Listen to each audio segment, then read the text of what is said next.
Boa noite, gente. Paz de Jesus a todos e todas. É uma alegria estar aqui com vocês. Eu também estou voltando de férias hoje, apesar de eu não ter tido minuto sequer de férias, porque eu tenho que entregar minha dissertação de mestrado no próximo dia 11 de fevereiro. Então, eu saí de férias para dentro de um trabalho, que é o meu texto que está tenso. Então, estou me recuperando do meu texto do mestrado. Sou um filho amado de Deus me recuperando do mestrado.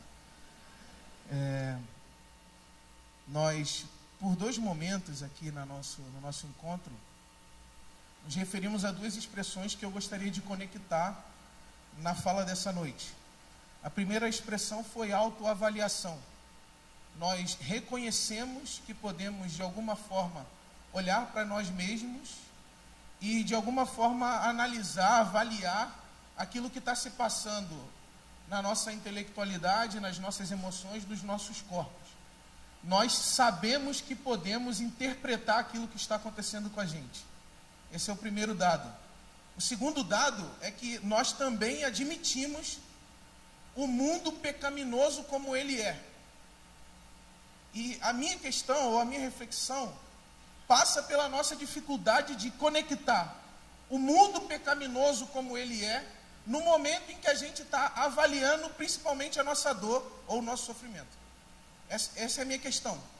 E essa não é apenas uma questão teológica, essa é uma questão contemporânea que foi nomeado a partir da expressão sofrimento social, que é a atividade ou a experiência que tem sido desenvolvida, tanto na antropologia, como nas ciências sociais, como na psicanálise, que é essa capacidade de perceber como esse mundo pecaminoso como ele é, produz aquela dor ou aquele sofrimento que a gente está experimentando naquele momento em que a gente está se observando. É quase como a gente se perguntar como é que as formas do mundo, as estruturas do mundo, as linguagens, os mecanismos de poder, as interações no mundo produzem essa dor que a gente está dando conta e que a gente está percebendo agora. Como é que o mundo forja, produz a ansiedade que eu estou sentindo agora? Como é que o mundo forja e produz o medo que eu estou sentindo agora? Então, eu queria nessa fala conectar esses dois polos, principalmente para tentar oferecer para vocês, nesse processo de autoavaliação, um complemento, que é talvez o complemento que nos possibilite um salto por sobre a culpa, que na maioria das vezes é um processo de individuação ou de individualização da dor. Um dos problemas, digamos, teológicos da culpa é porque a culpa, de certa forma, obstrui ou oculta que naquela dor que a gente está sentindo, ou naquela experiência de sofrimento que a gente está vivenciando, um dos fatores é que a culpa nos pune individualmente ou de forma isolada das coisas que nos causaram aquela dor. Ou das coisas no mundo que nos causaram aquela dor. Na experiência de culpa, nós somos individualmente responsáveis e criminalizados pela dor que a gente está sentindo. E eu quero fazer um caminho, vai ser rápido, teológico aqui com vocês hoje, e também dialogando com essas outras ciências, que nos dê um complemento ou um suplemento de superação dessa experiência, de individuação da dor, ou de individuação do sofrimento, como se nós que aqui estamos essa noite fôssemos individualmente e isoladamente responsáveis por essa experiência negativa que a gente está passando aqui e agora. É como que dizer que no nosso sofrimento e na nossa dor, que é essa experiência física, que diz que nós estamos sofrendo de algo que às vezes a gente não sabe nem nomear, na nossa dor existe um componente social, na nossa dor existe um componente político, na nossa dor existe um componente público, e nós devemos ser capazes de compreender, quando a gente estiver fazendo essa autoanálise, a gente deve ser capaz de compreender que componente é esse, e como ele está agindo sobre esse mal-estar, sobre essa dor, sobre esse sintoma, sobre essa culpa que eu estou sentindo agora. é meio que uma forma de não se autodestruir diante do sofrimento, uma forma de não se autodestruir diante da dor, sabendo equilibrar as nossas responsabilidades pessoais com aquelas produções que no mundo da cultura, no mundo público, fora de nós, nos fazem sofrer. Eu quero fazer essa conversa. Talvez colocar apenas um indicativo de que essa conversa existe em várias ciências contemporâneas, e essa conversa também tem relação com vários temas da nossa tradição de espiritualidade.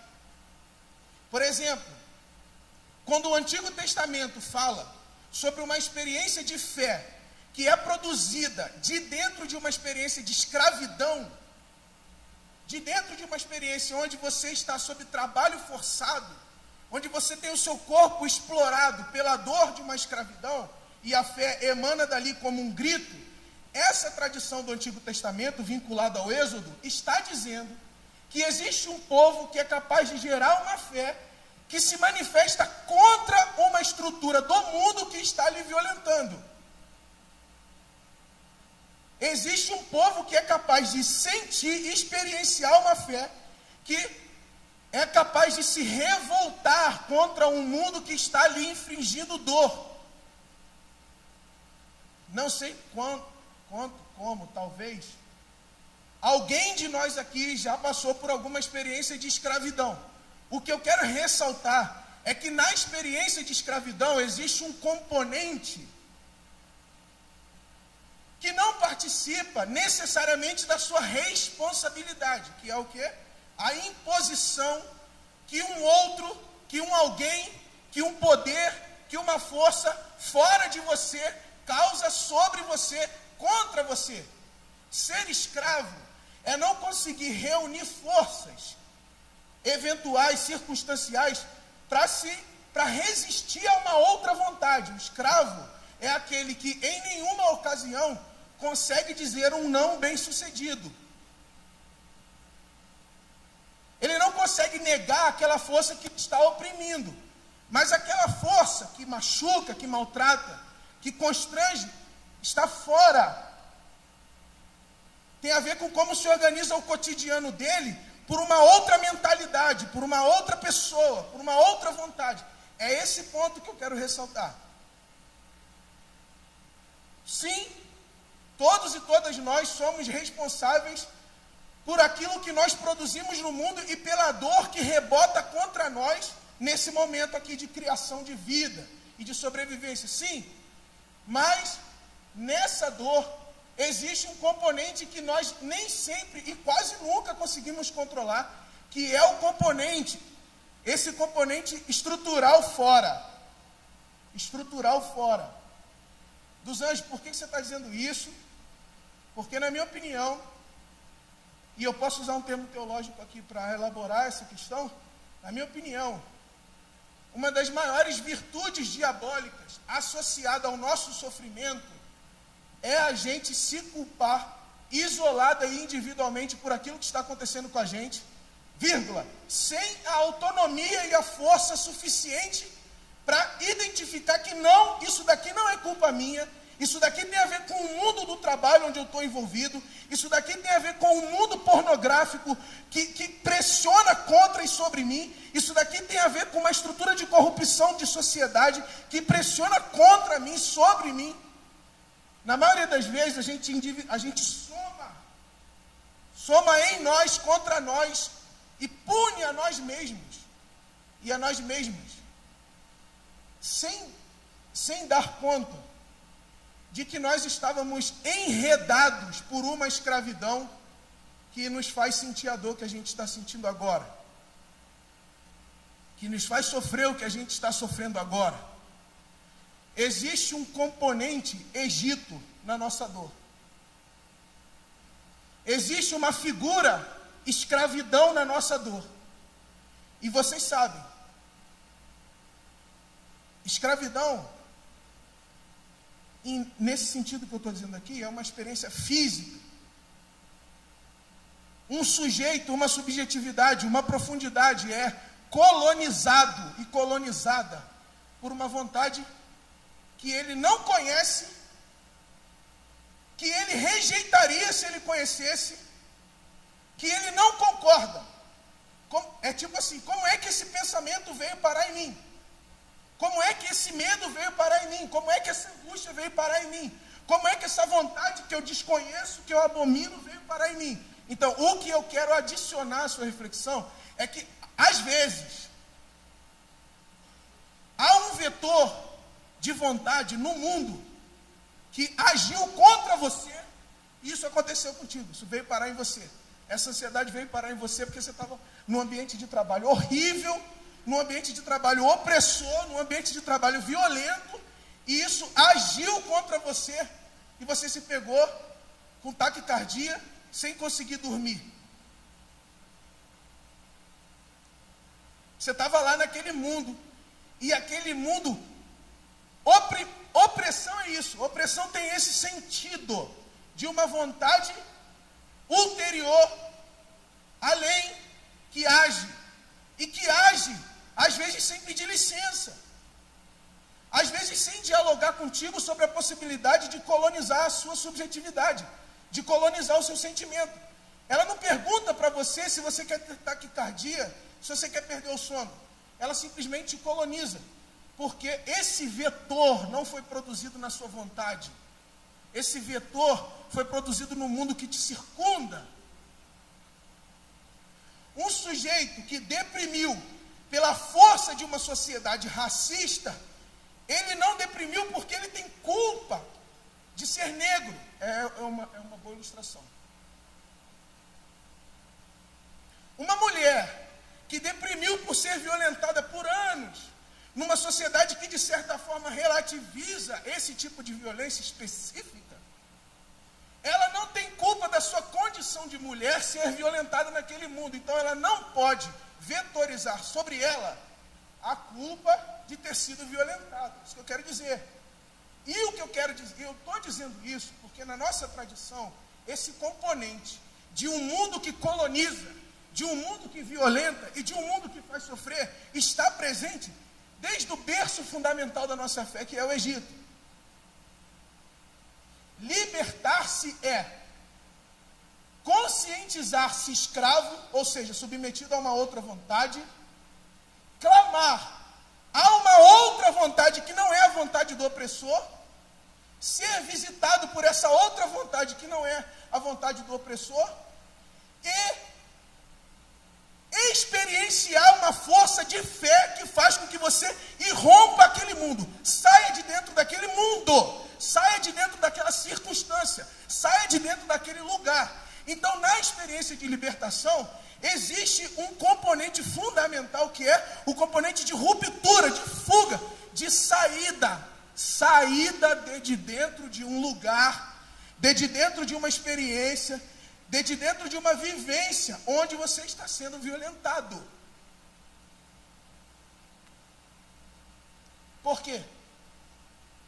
Porque uma das grandes construções diabólicas em relação ao nosso sofrimento é fazer você acreditar e dedicar todas as forças, todas as energias vitais, emocionais, psicológicas, racionais que você tem para tentar conformar-se a um mundo que lhe faz mal.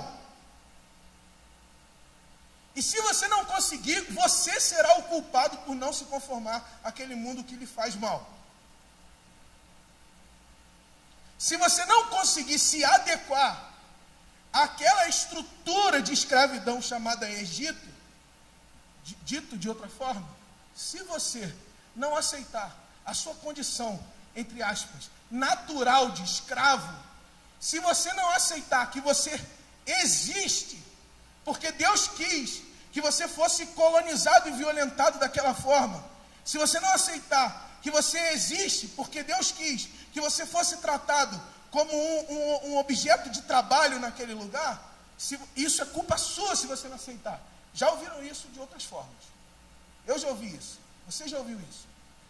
Isso é como se a pessoa dissesse, ou o mundo dissesse, que ele mesmo, o mundo, pecaminoso como é normal.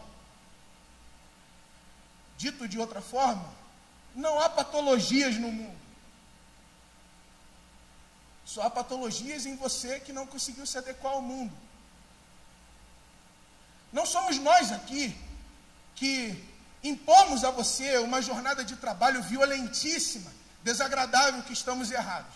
Nós não somos responsáveis por isso. Se você não conseguiu sobreviver nessa concorrência, nessa competição, nesse mundo da violência, é porque você não deve ter as virtudes necessárias para sobreviver aqui. Aí você pensa, poxa, eu não tenho as virtudes necessárias para sobreviver aqui? Por quê? O que eu fiz de errado? Como Deus me amaldiçoou? Porque, entendeu? Esse segundo processo aqui é o processo que eu estou lá no início chamando de individuação, da culpa. Você começa a perguntar por que é que você é assim. E você, em algum momento da autoavaliação, não pergunta por que é que aquele lugar onde você estava inserido, onde você estava inserida, funciona daquela maneira, se estrutura daquela maneira. Esse componente que eu quero adicionar. Eu quero adicionar que você faça um clash, um corte, entre a sua subjetividade e o mundo, para perceber no mundo como é que ele não deixa você cortar diferenciar isso daqui nunca.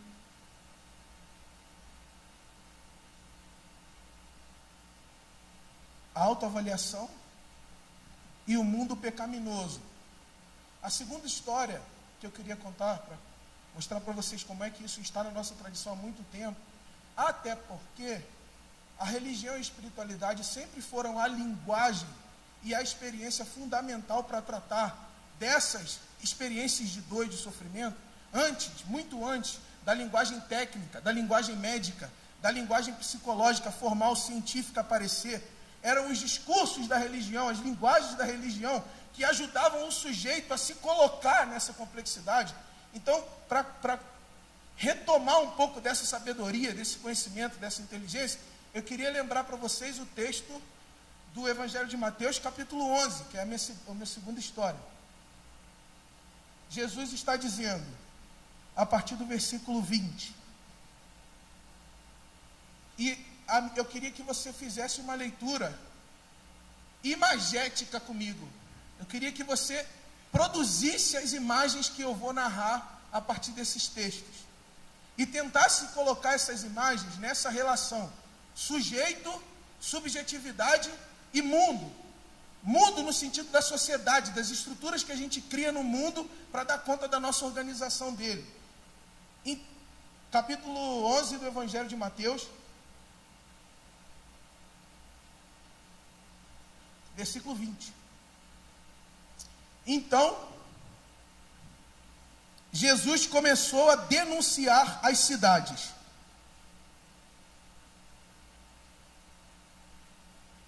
Que é isso? O que é denunciar as cidades? Que sujeito é esse com o qual Jesus, humanos, gente, fala? O que é a cidade enquanto sujeito com o qual se fala a ponto de denunciá-la?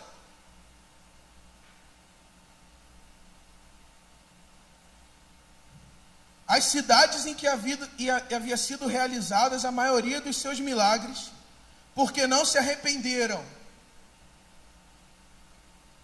Ai de você, Corazim! Ai de você, Betsaida! Ai de você, São Paulo! Olha, Jesus está falando com um sujeito que extrapola as pessoas individuais. Você está falando com São Paulo, da qual você faz parte enquanto sujeito, cidade que você cria com as suas inteligências, com as suas ideias, com as suas linguagens. Jesus está falando o Evangelho está falando com essa coisa que se cria, que Paulo chamou de potestade, essa coisa que se cria a partir das inteligências que compõem essa grande coisa. Ai de você, Corazim! Ai de você, São Paulo! Ai de você, Ibabe! O que é São Paulo enquanto sujeito? O que é Ibabe enquanto sujeito? Mas Jesus fala com Corazim, Jesus fala com Betsaida, Jesus fala com São Paulo, Jesus fala com Ibabe, Jesus fala, ai de você, massa estrutural que não recebeu, porque os milagres foram realizados entre vocês. Se tivessem sido realizados em Tiro e em Sidom, há muito tempo elas teriam se arrependido, vestido roupas de saco e cobrindo-se de cinzas. Mas eu lhes afirmo que no dia do juízo haverá menos rigor para Tiro e Sidom do que para vocês. E você, Cafarnaum, será elevado até o céu? Não, você descerá até o Hades. Se os milagres que em você foram realizados tivessem sido realizados em Sodoma, ela teria permanecido até hoje. Mas eu lhe afirmo que no dia do juízo haverá menos rigor para Sodoma do que para você. Naquela ocasião, Jesus lhes disse, eu te louvo, Pai, Senhor dos céus e da terra, porque escondeste estas coisas dos sábios e dos cultos e revelaste aos pequeninos. Sim, Pai, pois assim foi do seu agrado. Todas as coisas me foram entregues por meu Pai. Ninguém conhece o Pai a não ser o Filho e aqueles a quem o Filho o quiser revelar. Venham a mim todos os que estão cansados e sobrecarregados, e eu lhes darei descanso. Tomem sobre vocês o meu jugo e aprendam de mim, pois sou manso e humilde de coração, e vocês encontrarão descanso para as suas almas. Pois o meu jugo é suave e o meu fardo é leve.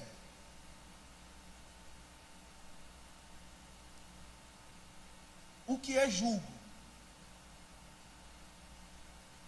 O que é jugo? O que é fardo?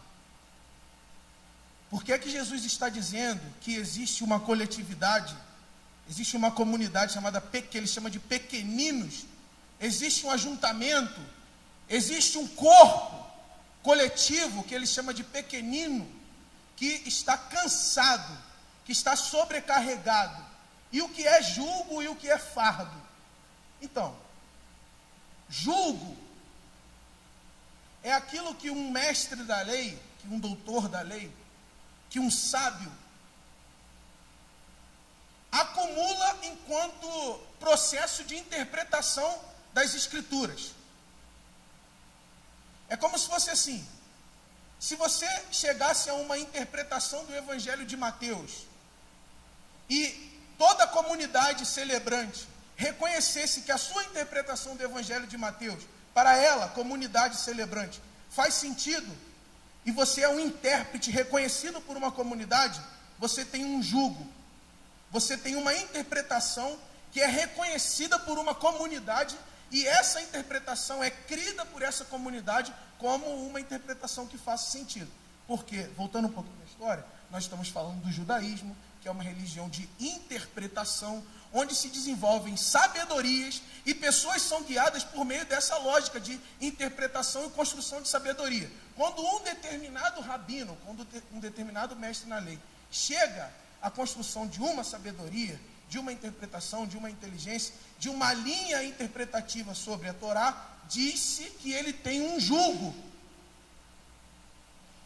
O jugo, portanto, é uma produção cultural, interpretativa de um determinado religioso.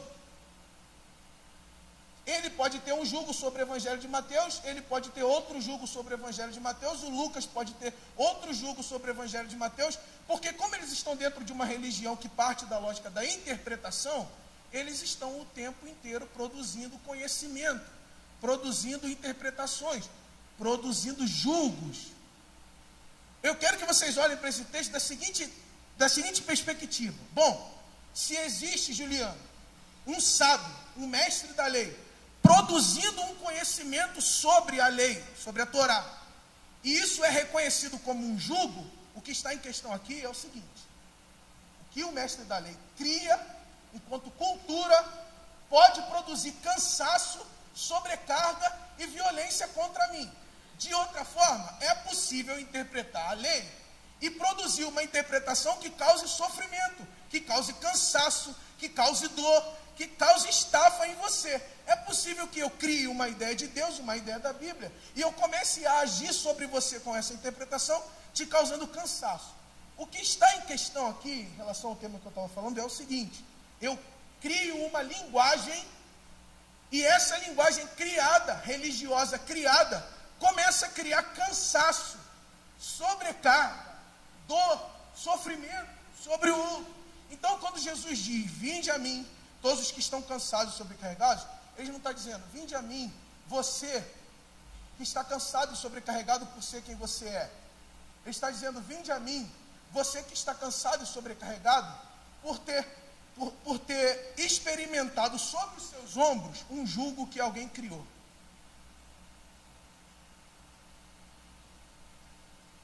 Vinde a mim, vocês que estão cansados e sobrecarregados, porque trabalham onde vocês trabalham.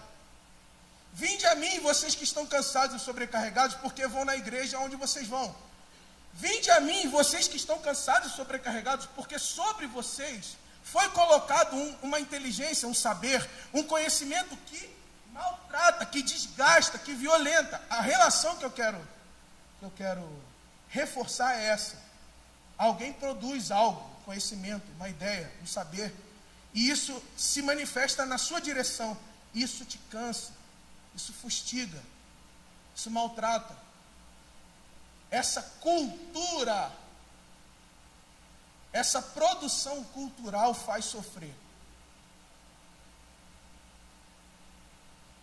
Onde é que você encontra isso mais claramente? Mesmo Evangelho de Mateus, capítulo 23. Jesus olha para os líderes da lei e dizem assim, ai de vocês, agora é diferente, ó. No primeiro momento Jesus disse, Denilson, vinde a mim, você que está cansado por ter sido sobrecarregado por alguém. Essa é a primeira conversa de Jesus nessa relação. No outro momento Jesus diz assim, você que sobrecarregou o Denilson, ai de você que sobrecarregou o Denilson. Porque vocês criam fardos, vocês tecem fardos, que vocês mesmos não carregariam. O que é o fardo? O fardo é a interpretação. O julgo é a interpretação que aquele cara tem sobre a lei. Vocês criam fardos que vocês mesmos não carregariam. E vocês jogam esses fardos contra o Denilson. Vocês jogam esses fardos contra o dos anjos. Vocês jogam esse fardo contra o CL. O que é o fardo? O fardo é uma produção cultural fora, que é capaz de produzir sofrimento, dor, angústia, medo aqui. Os cansados e sobrecarregados do Evangelho de Mateus são pessoas que experimentaram o peso de um mundo pecaminoso. Eles não são cansados e sobrecarregados porque eles são culpados individualmente por algo. Eles são cansados e sobrecarregados porque eles experimentaram um mundo que produz fardos e que lança contra eles esses pesos. Fim, falta 4 minutos. O que eu quero dizer então é assim, o nosso mundo é um mundo que está produzindo julgos e fardos o tempo inteiro. Mas, produzindo julgos e fardos, lançando julgos e fardos contra nós, Jefferson, e dizendo que essa dor que a gente está sentindo, esse julgo e esse fardo, fomos nós mesmos que criamos. Fomos nós mesmos que provocamos. Nós mesmos somos culpados por esse peso que está sobre e contra nós. Jesus fala com pessoas que estão cansadas e sobrecarregadas por viver num mundo pecaminoso. Eu quero dar duas pistas. A primeira, se é possível que determinadas culturas, que determinadas linguagens, que determinados modos de interpretar a vida nos façam sofrer, nos causem dor, a minha primeira sugestão, bem rapidamente, é: exponham-se a outras linguagens. Exponham-se a outras interpretações do mundo. Exponham-se a outras sabedorias. Se essa sabedoria, se esse julgo está cansando, está sobrecarregando, está deprimindo, está amedrontando, exponha-se a outras culturas, a outras produções, a outras linguagens.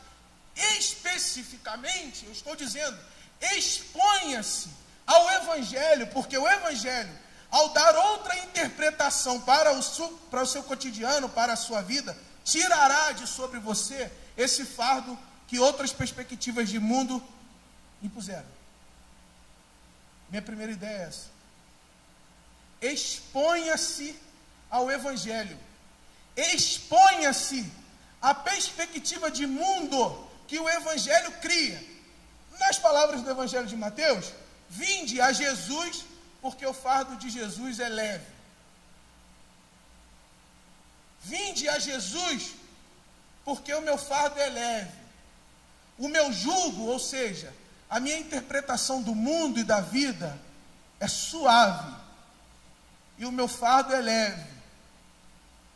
A minha primeira sugestão é: exponha-se, mas é se expor realmente. Fazer isso que vocês estão fazendo aqui. Você se colocar propositalmente debaixo de um tipo de interpretação do mundo e da vida que seja suave, que seja leve e que tire de sobre você esse fardo, essa culpa, essa dor,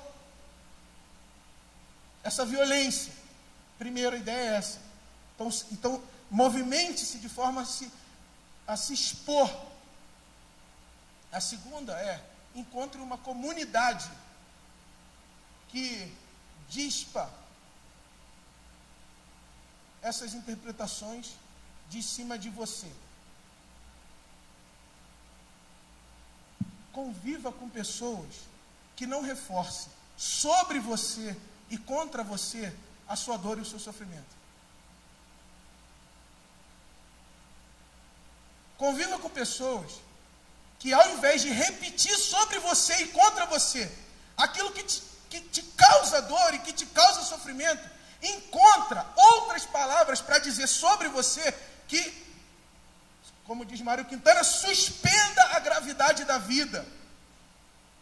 Alguém que diga sobre você uma palavra que suspenda de cima de você a violência e a gravidade da vida.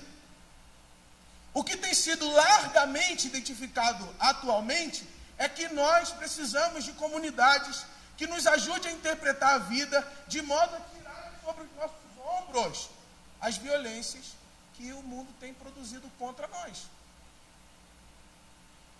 Exponha-se a Jesus e encontre uma comunidade que te ajude a interpretar a vida diferente.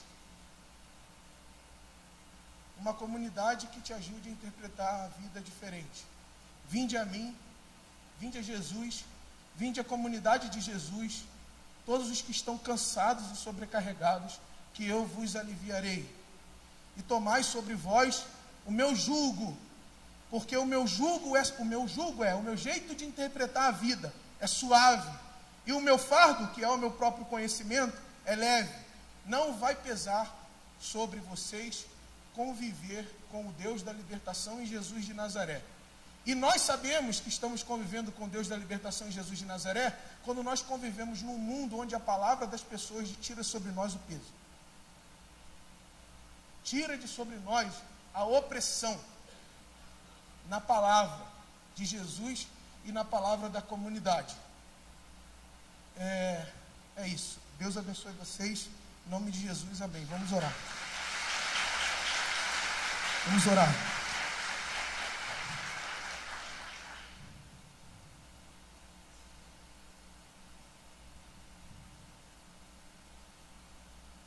Jesus, tentaram dizer para a gente como a gente deveria avaliar o valor da nossa vida. Tentaram julgar o nosso modo de viver. Violentar a nossa experiência, o nosso coração, o nosso cotidiano. Mas hoje, Deus, na sua presença, a gente queria te pedir mais uma vez,